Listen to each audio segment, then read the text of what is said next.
Being able to turn quickly and accurately is one of the true marks of any great speed cuber, and yet I still see so many people messing it up. Turning is pretty much the only thing that I get routinely complimented for in cubing, and is probably the main reason why I won square one at the 2019 World Championships. So here are a few reasons why your turning might be slowing you down. Number one, you lack confidence. If you ask me, the biggest reason why any given person may be bad at turning is probably because they are not confident in all of their algorithms, F2L cases, cross solutions, what have you. Anybody who's ever judged a kid with very shaky, awkward-looking turning throughout the whole solve, only to suddenly bust out a 25 TPS J-perm to finish it off, knows exactly what I'm talking about. Clearly, the potential to turn very well was there, but they were only confident in a few of their cases, leading the rest of the solve to look very sloppy in comparison. A lot of people will spend a ton of time drilling all of their PLL algorithms just so that they can say that they can do them all sub 1, all the while completely neglecting their F2L cases and even many OLL algorithms. But if you think about it, PLL takes up proportionally much less of the entire solve time compared to, say, F2L. So if you are only practicing your PLL algorithms, you are going to be experiencing some seriously diminishing returns. I've been talking this whole time using CFOP on 3x3 as the example, but this is applicable to any and all methods on any and all puzzles. If nothing else, I want you to leave this video understanding that you should make an effort to build confidence in all of the cases that you regularly use to solve the cube, either by drilling, spending time doing untimed solves, and really making sure that you nail the execution, or ideally a combination of both. I imagine this one tip is all that a lot of you will need to hear to immediately improve your turning, but I do have a few more reasons that I recommend you all listen to. So the second reason why I think your turning might suck is because of your cube.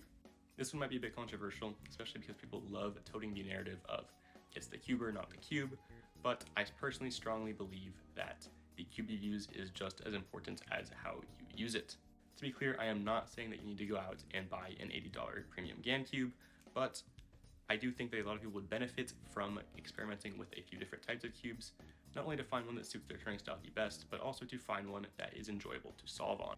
If you are a new cuber who is totally lost and doesn't know which cube to go for, a couple of crowd pleasers would be the Movu RS3M 2020, hailed for its insanely good price to performance ratio, and the X-Band Tornado version 3, which is a bit more expensive, but it is extremely customizable and will likely last 2 years, assuming that you take good care of it and lubricate it often. Speaking of, arguably more important than the cube you decide to go with is how you lubricate it.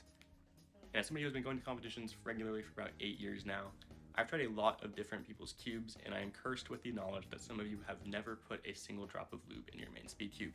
Again, if you are new to the world of cubing and are intimidated by the wide selection of specialty cubing lubricants, I'll offer up that your safest first bet is always going to be a silicone-based lube that has a higher viscosity. My current favorite is Adhuron, but another viable option would always be Traxxas 50K, which if you can find in a big bottle for cheap is even better, because it'll last you an eternity and never go bad. Heavier lubes like the ones that I just mentioned are good because you can use them in a small amount to speed up a puzzle or in larger amounts to slow it down. They also can be reliably used on the core to stop spring noise, and they also don't dry out as quickly as lower viscosity lubricants. That's not to say that lighter lubes don't have their place. They would definitely be my second pick to recommend, but I think that starting out with a good all-purpose lubricant is always going to be your safest bet if you are just starting out.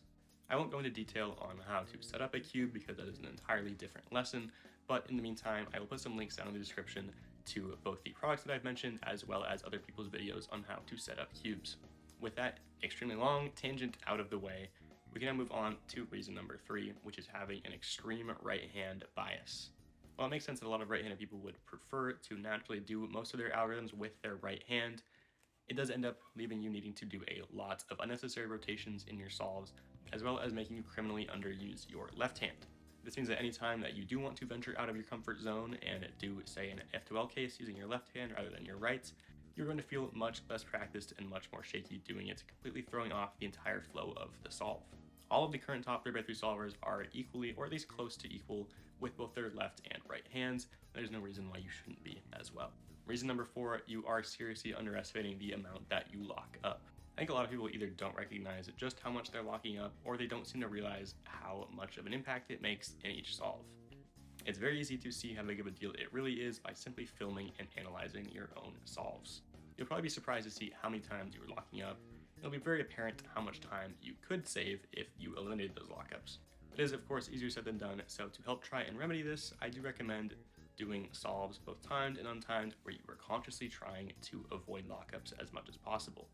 Keep doing this for as long as you want until it becomes almost second nature to avoid lockups.